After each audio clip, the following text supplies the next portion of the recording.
টঙ্গীতে মুফতি মুহিবুল্লাহ সাহেব ওনাকে অপহরণ করে পঞ্চগড় নিয়ে গেছিল। এই ঘটনা সবাই জানে।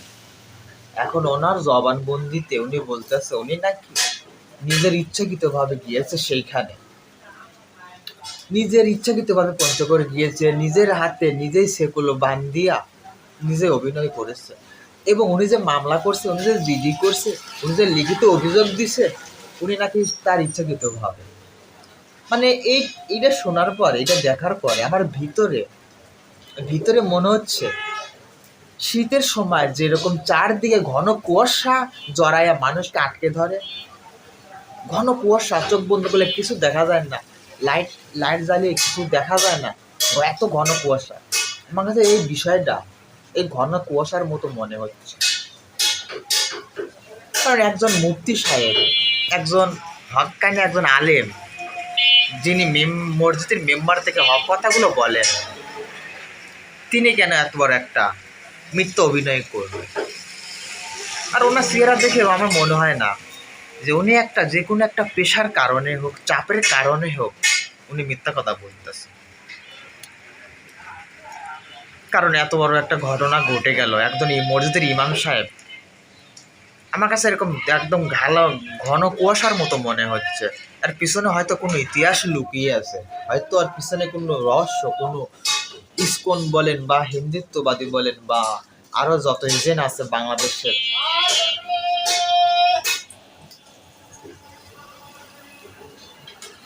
আরে প্রেশার ক্রিয়েট করছে। আমার মনে হয় যদি প্রেশার ক্রিয়েট যদি না করে, তাহলে তো সব সত্য কথা বের হয়ে যাবে।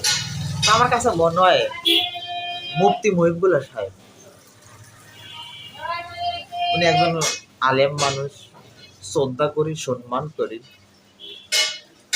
কিন্তু আমার কাছে সেটাই মনে হচ্ছে উনি কোনো প্রেশার বা উনি কোনো চাপে এরকম একটা কথাগুলো বলতেছে। তবুও বাংলাদেশে যত আইন শৃঙ্খলা বাহিনী, প্রশাসন আছে, সুস্থ তদন্ত করলে সঠিক সংজ্ঞা বাড়িয়ে আসবে। আসলে এর পিছনে কার হাত রয়েছে,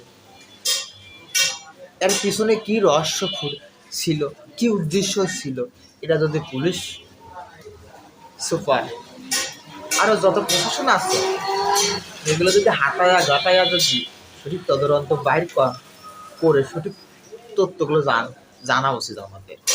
তা না হলে এই বিষয়টা, টুঙ্গির এই ঘটনাটা অসংখ্য হকখানে ওলামায়ে কিরামের বিপক্ষে যাবে, তাদের বিপক্ষে যাবে। কারণ ওলামায়ে কিরাম কখনো মিথ্যা অভিনয়, নাটক করতে পারে না। মুফতি মুহিবুল্লাহ সাহেব একজন আলেম মানুষ, সমাজের একজন সম্মানিত একজন মানুষ, উনি যদি এরকম ধরনের মিথ্যা অভিযোগ বলে, তো মানতে কষ্ট হলেও কষ্ট লাগে। এর পিছনে যেই রহস্য লুকিয়ে থাকুক, তার রহস্যটা খুলাসা করে দেখতে হবে। আর আমরাও দেখতে চাই, দেখে পিছনে কি আছে। পুলিশ প্রশাসন আর সাংবাদিকরা তো এর পিছনে লাগেই আছে।